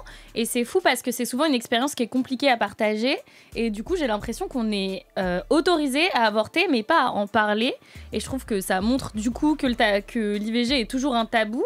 Mais en vrai, c'est tout ce qui touche au corps de la femme et à la sexualité de la femme surtout, tu vois. Et donc, ouais, il y a de plus en plus de témoignages publics, mais ça reste vécu comme un échec et une honte, tu vois, par la société. Ouais, bien sûr. Parce que c'est présenté comme un échec de contraception, alors que pas forcément. Est-ce que vous savez combien de femmes avortent alors qu'elles sont sous contraception? Moi, je pense qu'il y en a énormément parce que la plupart des gens que je connais, c'est leur cas. Donc, Ouais, j'en connais aussi qui sont tombées enceintes sous pilule et une, je crois, sous stérilet. Ok. Ouais, ça arrive. Bah, ça le arrive. chiffre est énorme parce que c'est 3 IVG sur 4 du coup qui concernent des femmes C'est sous vraiment contraception. beaucoup. Ouais. Du coup, ça c'est selon le rapport de l'inspection générale des affaires sociales. C'est très rassurant tout ça, les Non, gars. mais 3 femmes sur 4, c'est énorme. Après, au moins, c'est pas étonnant. C'est-à-dire que les femmes qui se protègent veulent pas d'enfants et c'est un peu cohérent. Ouais, le but premier de se protéger, c'est quand même de ne pas avoir d'enfants. Et d'éviter les maladies. Oui, oui, c'est docteur vrai. So. Mais la contraception, quand je parle de la pilule, etc., tu vois, ça évite pas les maladies du coup. Mais ouais, et ça prouve que les contraceptions, elles sont pas fiables à 100% déjà de une, et qu'une grossesse peut arriver même si on se protège. Oui, après, ce qui est compliqué, c'est qu'on a peu de représentation scientifique de l'avortement, et c'est même compliqué de se faire une idée de ce à quoi ressemble un embryon. Ne Ouais, serait-ce que déjà, ça arrange rien du tout. Et en 2022, je sais pas si vous en avez entendu parler, mais le Guardian, donc un journal anglais, avait publié une photo scientifique d'un fœtus de 10 semaines, donc suite à un avortement. Et en gros, c'est une petite poche un peu de 2 à 3 cm. J'étais un peu choquée quand j'ai vu ça parce que je me suis dit, mais c'est tout. Genre, on en fait tout un pataquès alors qu'en fait, tout petit truc. franchement, je vous jure, on dirait un bouton d'acné. Ouais. Et au final, ça devient des gens comme nous. C'est quand même incroyable, la Ouais, c'est nature. ouf. Mais tu vois, et ça, par exemple, c'est cette photo-là, il y a eu des tollés sur les réseaux sociaux du coup d'anti-IVG qui accusaient le Guardian d'avoir menti et d'avoir mis autre chose, que c'était pas un embryon, qu'à ce stade-là d'une grossesse, en fait, le fœtus, il avait déjà des caractéristiques humaines, genre des bras. Il y a un côté complotiste là. non mais déjà de une, et de deux, peut-être qu'on peut voir des petits bras ou je sais pas, j'ai même vu des dents. Donc alors... T'as vu les caries ou pas? Non mais ouais, et peut-être qu'avec un microscope de je ne sais pas combien qui va louper le truc à je sais pas combien, peut-être que tu verras des bras, mais en tout cas à l'œil nu pas du tout quoi. Ouais, mais même dans la culture en fait, c'est un sujet qu'on tait souvent. Ouais, c'est vrai, parce que ça s'arrange pas, tu vois, dans les films, j'ai l'impression que avant, l'avortement, c'était un peu vu comme un acte sordide qui se passe mal, comme si c'est ce qu'il fallait raconter, tu vois, que c'était horrible. Ouais, faut le diaboliser en fait. Faut diaboliser là. C'est ça. Et plus récemment, j'ai vu le film Annie Colère. Il est génial. Trop Je l'ai bien, pas ce vu. film. Allez le voir avec vos mamans. Ouais, voilà. Maman, mais trop si beau tu m'écoutes. film. Si t'as l'occasion d'aller le voir, donc c'est un peu un film qui raconte la lutte, tu vois, pour les droits à l'avortement et les avortements clandestins, du coup, avant la loi Veil. Et dedans, les IVG, elles sont vues comme un acte qui peut soulager, un acte de libération, et surtout qui se passe bien. Et il y a aussi des autrices comme Colombe Schneck, par exemple, qui en parlent, ou même des humoristes. Bah ouais, dans le billet d'humeur que t'as passé tout à l'heure, elle parlait de ça. Et dans l'humour, il y a aussi Laura Domingue qui en parle. L'avortement, ça arrive à énormément de gens, vraiment. Et à chaque fois que je dis ça, on me dit non Laura, ça n'arrive pas à tout le monde. Comment tu expliques qu'à moi, ça m'est pas arrivé? Bah peut-être parce que tu es un homme, papa. Et justement, moi j'ai une question pour vous. Vous pensez que si les hommes étaient impliqués, on aurait moins de tabous avec l'IVG ou pas? Bah pour moi c'est sûr, c'est comme ce qu'on disait tout à l'heure, tu vois, si les hommes accouchaient, on serait toutes ligaturées des trompes, pardon. Alors bien évidemment, il est hors de question que les hommes aient un pouvoir décisionnaire sur le choix d'une femme, et on n'oublie pas que certains avortements se font quand même dans des contextes de violence conjugale, donc l'objectif c'est aussi c'est en priorité de protéger les femmes et qu'elles fassent leur choix en pleine conscience, mais je pense que les hommes ils sont aussi concernés par la situation. Et je trouve que ça serait important qu'ils s'investissent parce que en fait la femme elle est au contrôle de sa fertilité et de sa maternité ou non, mais elle supporte quand même seule toutes les questions d'avortement, de contraception, des risques qui y sont liés, des grossesses et bien d'autres choses. Et vous du coup, est-ce que vous pensez que les hommes ils devraient être plus informés et concernés par l'avortement? Bien sûr. Toi aussi? Ah mais bien sûr. Pour moi en fait les hommes devraient être concernés par tout ce qui concerne la femme parce que notamment dans les couples, tu vois. En plus pas forcément dans les couples, tu vois, ça peut juste être des accompagnants. On a tous des frères ou des cousins ou des amis masculins. Je suis assez d'accord, et dans le côté concerné, je pense qu'ils devraient aussi prendre une charge plus importante de contraception. Il y a plein de moyens qui existent, qui sont testés, je sais pas, des slips chauffants, des trucs comme ça. Et ils alors prennent ça, pas je sais pas si... je pense que ça va mettre un paquet, un bon moment avant de... Ah mais c'est clair, d'être démocratisé, ouais. En tout cas, ça... Le slip chauffe. Attends, oui, parce que. Qu'est-ce qu'il y a? Non, je viens d'avoir un flash en fait. Parce que. T'as imaginé quelqu'un avec un slip chauffant? Non, mais vraiment, parce qu'elle a parlé du slip chauffant. Et tu te dis, attends, j'adore. En fait, oui, parce que du coup, ça pourrait éventuellement éliminer certains clichés. Et du coup, on aurait moins de culpabilité chez les femmes, en fait. Parce que mais slip oui, chauffant. Stop.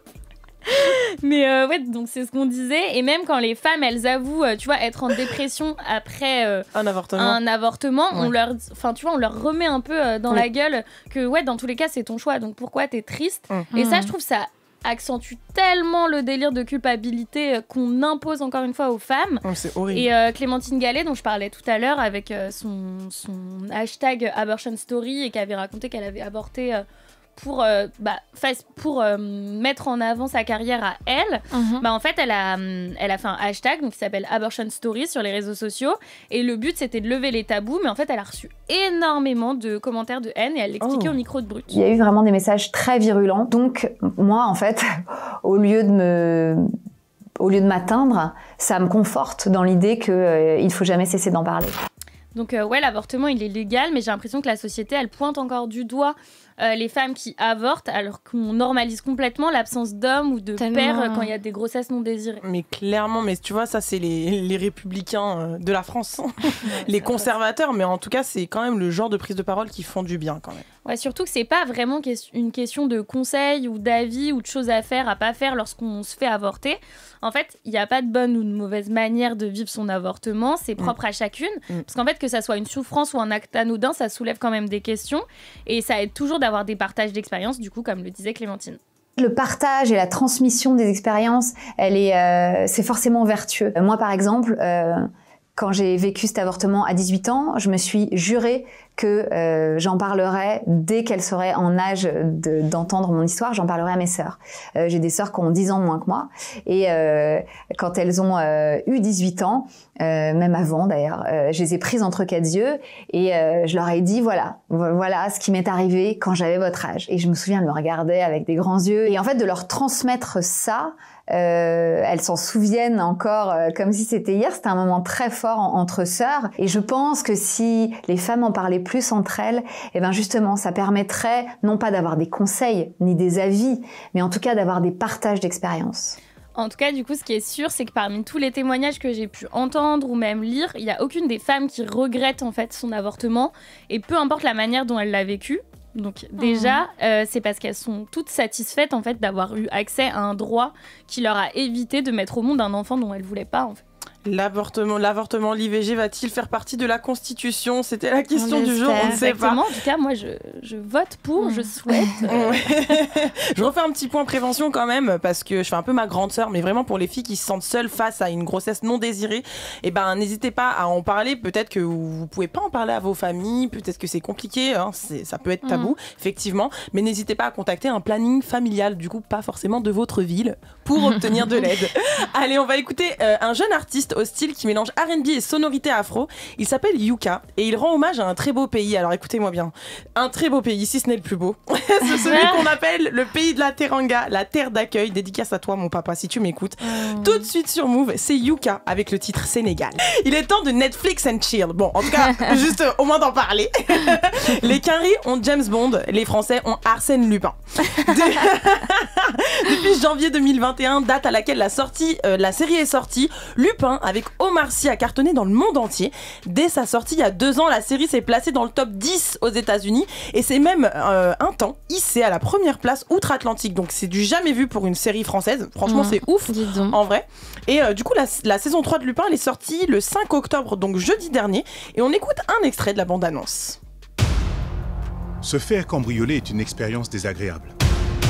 Et ce, afin de vous éviter les aléas d'une surprise, j'ai pris la décision de vous prévenir à l'avance que je m'apprête à dérober votre perle noire. Vous en connaissez beaucoup, vous, des braqueurs qui vous invitent à leur casse? Merci, il est trop fort. Ah non, le jeu il m'énerve là déjà. on arrive, vous inquiétez pas, on va en parler. En tout cas, en termes de com, les filles, encore une fois, Netflix a fait les choses en grand, puisqu'ils ont carrément mis en place une fausse campagne publicitaire pour des bijoux volés. Ah, ça j'avais vu. Ouais, ils ont fait les choses en grand pour promouvoir cette nouvelle saison. Et moi, j'ai ma petite hypothèse pour expliquer le succès mondial de la série. Déjà, Lupin, c'est le gentleman qui vole, mais qui ferait pas de mal à une mouche. Ouais. Genre, il est gentil, tu vois. En mode, il est mignon. Un peu voyou, mais pas trop. Not too much, you know what I'm saying, tu vois. Donc, il est quand même brillamment aussi incarné par Omar Sy. Moi, perso, je l'aime beaucoup. Franchement, il a une très belle carrière à son actif. Mais en plus de ça, ça se passe à Paris. Vous voyez ou pas là où je veux en venir? I love Paris, Paris is beautiful. Oui, oui, baguette. Voilà, oui, oui, baguette, tu vois. Donc, c'est Paris, ça émerveille le monde entier. Et du coup, il y a aussi l'idée selon laquelle la série relance l'intérêt pour une œuvre littéraire. En fait, Lupin, c'est quand même un personnage de fiction mythique. Et par exemple, si on en prend un autre aussi, par exemple, Les Misérables de Victor Hugo, son adaptation théâtrale anglophone par le producteur Cameron McIntosh en a fait un succès mondial. Le spectacle Les Misérables, il détient, écoutez bien quand même, depuis octobre 1985, le record de durée d'exploitation continue à Londres. On n'était même pas nés que ça avait déjà commencé. Et là, c'est encore, c'est encore en cours. Et du coup, on écoute quelques secondes de la majestueuse bande-annonce du spectacle londonien qui est quand même so Frenchy. When the beating of your heart echoes the beating of the drums, there is a life about to start when tomorrow comes. Voilà, vous avez compris, hein, quand il s'agit d'une œuvre littéraire, un film ou une série, si cette œuvre offre un point d'équilibre entre l'actualité et le mythe, et ben le succès est au rendez-vous. Et ça a bien vieilli en plus. Et oui, et encore plus, attention, s'il y a une French touch. Du coup, dans Lupin, Florence, il y a aussi le truc en plus qui garantit un succès. Tu me diras si je me trompe, mais c'est le côté espiègle de l'escroquerie et du vol. Et d'ailleurs, c'est ce qu'on avait vu avec le succès de la Casa de Papel. Ouais, exactement. Et est-ce que vous, déjà, ça vous fait de l'effet, un peu ce mythe du gentleman cambrioleur? Absolument pas. Alors de l'effet, non. Ça me fait penser au pickpocket dans la ligne 13, pas du tout en fait. Ok. Bon, en tout cas, c'est un mythe qui a été créé par Maurice Leblanc en 1905 avec Arsène Lupin et qui a été précurseur d'une longue tradition dans l'histoire du cinéma avec la figure emblématique du charmant escroc. Et du coup, l'objet culturel qui a ressuscité ce visage, c'est Lupin, et ça a tout déchiré avec plus de 70 millions de visionnages. N'empêche qu'au fil du temps, cette figure a évolué. À l'époque, les escrocs, c'était des escrocs moraux qui, justement, tu le disais, volaient les riches un peu à la Robin des Bois et tout, avec une touche de glam. Et aujourd'hui, ce qui fascine, c'est des personnages beaucoup plus cyniques en fait. Ah bah oui, on peut le voir dans les récentes sorties Netflix. Hein. C'est ça, on peut parler de cette nana qui a joué l'héritière allemande pour littéralement dévaliser New York, donc mise en lumière dans Inventing Anna. Je veux vous parler de mon amie, j'ai kiffé Anna. Ah, de ouf. Je crois que c'est une arnaqueuse.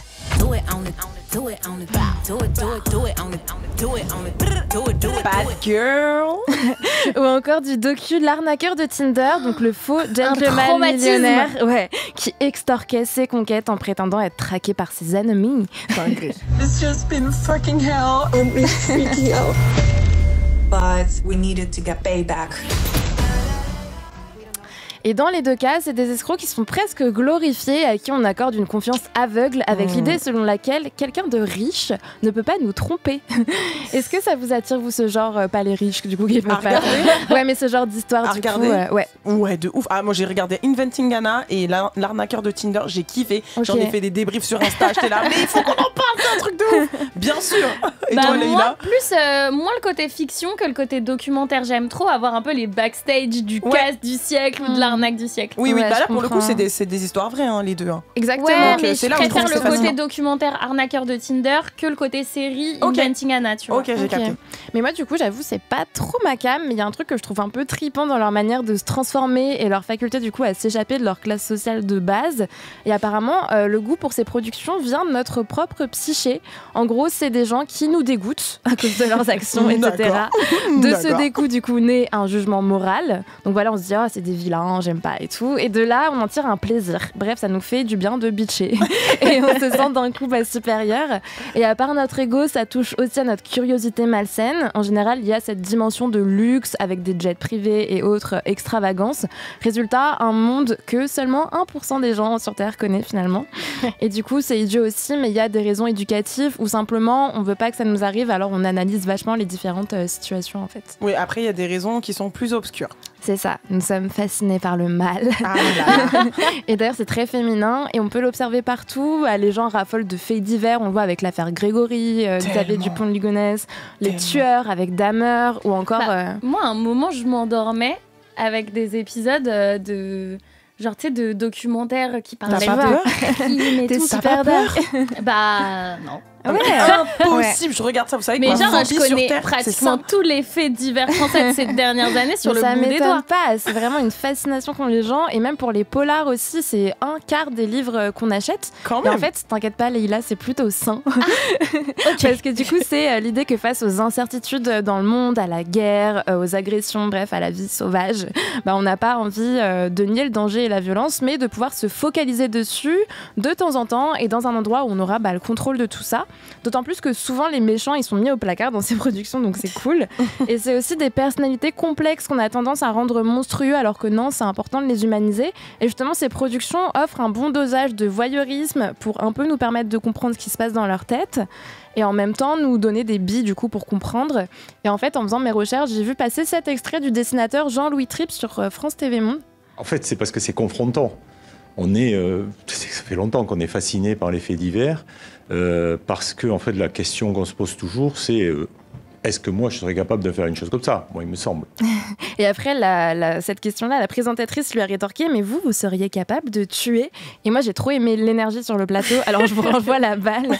Vous, les filles, est-ce que vous seriez capable d'escroquer des gens du coup ? Non, j'ai trop peur de Dieu. Non mais vraiment, genre je peux pas, j'aurais trop une conscience. Moi je pense que je serais une trop mauvaise escroc. Arrête. Parce que je sais pas tenir mes mensonges. De ouf. Genre, tu sais, je suis le genre de personne qui oublie qu'elle a menti et du coup qui dit la vérité et qui est là en mode mais non en fait, et qui essaie de un peu s'embourber et au final je suis vraiment embourbée. Pas dommage, on va juste continuer à regarder. Attends, mais moi j'ai une question. Parce on est dans les trucs un peu bizarres. J'ai une petite question. Aïe. Je vais pas vous demander si vous serez capable de tuer. Mais est-ce que vous seriez capable d'accompagner quelqu'un qui tue, genre un proche à vous et qui a tué, qui a. Il s'est passé genre comme dans Desperate Housewives. Vous vous souvenez ou pas? Ton pied, mon pied ou pas? Alors moi je vous le dis, mes copines, on n'ira pas en prison ensemble. Je vous le dis là ce soir sur Move, on n'ira pas en prison ensemble. Donc non. Et toi? Moi je pense que ça va être un coup de tête, genre je vais voir sur le moment. Propose-moi tout à l'heure.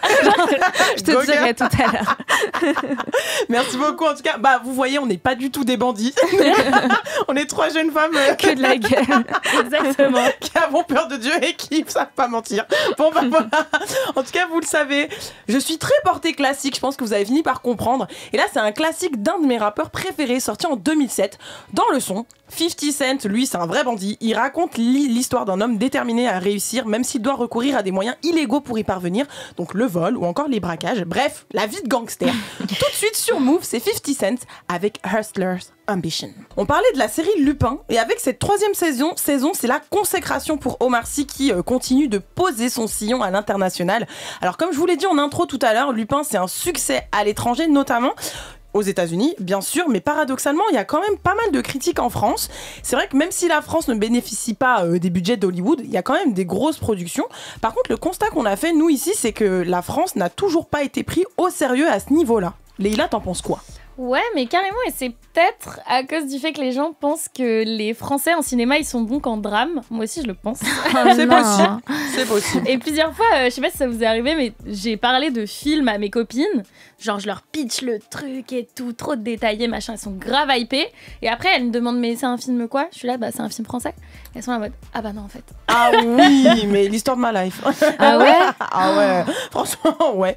Après, c'est vrai que c'est dans le cinéma français en général. C'est le cinéma français en général, moi, qui me saoule. Ah ouais, ouais. Et toi, mais Flo, moi, au contraire, je suis une grande fan de cinéma français. Je trouve qu'il a un cachet en plus. C'est trop charmant et des trop belles histoires qui sont jouées vraiment différemment. Donc, t'es pas assez quinri, toi. T'es pas assez quinri. Ah bah non, je vous laisse le truc. Moi, en fait, ce qui me dérange en vrai dans le cinéma français et dans certains films, c'est vraiment les clichés, les caricatures, tu vois, qui sont véhiculées. Mais après, peut-être que je suis moins attirée par les films français parce que je trouve qu'il y a tellement de choix en termes de séries et qu'il y en a plus que c'est... Et elles sont toutes de bonne qualité aujourd'hui, tu vois. Ouais, comme Lupin en soi. Ouais, c'est vrai. Mais pour revenir aux créations françaises dans l'action, du coup, donc j'ai regardé les premiers épisodes de la dernière saison de Lupin et je vous préviens, je vais être un peu aigrie. Ah, ok, dis-nous tout. Je vais te suivre. Parce que j'ai pas kiffé. En gros, je trouve que ce qui sauve la série, c'est Omar Sy. Oui. Mais je trouve que les coups un peu ingénieux et improbables de Lupin, c'est sympa, mais au bout d'un moment, ça me lasse. Tout se ressemble. Donc après, peut-être que je suis plus sévère parce que c'est français, et comme on dit, les Français ne sont jamais contents. Mais je trouve que la série, elle continue d'alimenter un peu des sujets qui me gavent, comme le délire du journaliste qui est toujours assoiffé de scoop et qui est prêt à tout. Ça, je veux plus l'entendre. J'en peux plus. D'accord ? Il y a pas ça dans les films américains, tu vas me dire ? Ouais, je pense à Spider-Man. Non, mais là, je parle de Lupin en particulier. Mais moi, je trouve surtout et que ce qui m'a dérangé en regardant les premiers épisodes de cette saison. C'est une série saison. française qui, on dirait, a été faite pour l'étranger. Mais c'est pour ça que c'est comme ça. T'as l'impression de regarder Emily in Paris. Tu reconnais Paris quand tu regardes Lupin ? Pas du tout. Donc ouais, c'est vraiment une série qui a été faite pour l'étranger, et en vrai, elle cartonne là-bas. Donc Après, les Français, ils commencent un peu à se faire une place à l'international, surtout pour les films et les séries d'action. Ouais, et grâce aux plateformes, notamment genre Netflix, Amazon Prime ou Disney+.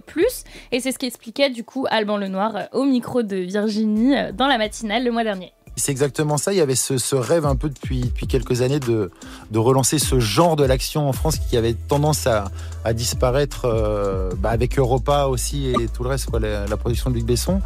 Et ce qui est incroyable, c'est que c'est ce qui est en train de se faire grâce aux plateformes, parce qu'encore une fois, je me répète, sans elles, que ce soit Balle perdue, Aka ou Anti-Gang, ces films n'existeraient pas. Bah justement, ces films, Balle perdue, Aka ou Anti-Gang, ils ont fait des chiffres hallucinants à l'international sur les plateformes. Et il y a aussi donc le dernier, c'est Medellin, donc de Franck Gastambide, et c'est le dernier film d'action français sur Prime, donc qui est sorti cet été. Et c'est le film français auquel la plateforme elle a donné le plus gros budget, donc elle a misé beaucoup, et ça a payé parce qu'en fait il a directement été numéro 1 dans 54 pays et numéro 2 aux États-Unis. Et c'est vraiment une première pour une production française. Moi je vous ai dit, la French Touch là, c'est pas des blagues. Ça plaît pas en France. Hein. Ouais, mais eux ils s'en foutent. Donc c'est bon pour ailleurs, quoi. Ouais, ils se font un billet quand même à l'étranger, tu vois. Après, c'est vrai que de base, les Français, ils n'arrivaient pas trop à se démarquer dans l'action à cause des gros films d'action, justement. Et c'est ouf de se dire qu'aujourd'hui, ils rivalisent et ils sont limite au même niveau. Bah ouais, mais ça rivalisait pas du tout avant, rien qu'en termes de budget. Tu vois, le cinéma français, il était même pas dans la compète. Parce qu'en fait, les Américains... Non, mais c'est vrai, ils ont tout en plus gros. Tu vois, ils ont des gros effets spéciaux, des cascades de fou avec des avions. Non, mais oui. Et tu vois, des cascades dans des avions, des Fast and Furious, ça aurait été impossible en France. Et même dans les choix des acteurs, tu vois, ils ont tellement un type d'acteur qui est super bodybuildé, etc., qui est vraiment fait pour ce type de film. Donc des mecs pleins de testostérone accompagnés de leurs super meufs super fraîches. Et à ce niveau-là, tu vois, on faisait pas vraiment rêver en France parce que nos acteurs, ils étaient un peu plus vus comme trop dans l'émotion, entre guillemets, tu vois. Voilà, pas assez musclés, avec des trop jolies gueules, tu vois, à la limite. Mais après, tu vois, t'as parlé de Fast and Furious. Moi, perso, les trucs trop too much, je peux pas. Franchement, les gros effets spéciaux, ça me saoule aussi. Ah ouais ? Tu vois ? Bah ouais.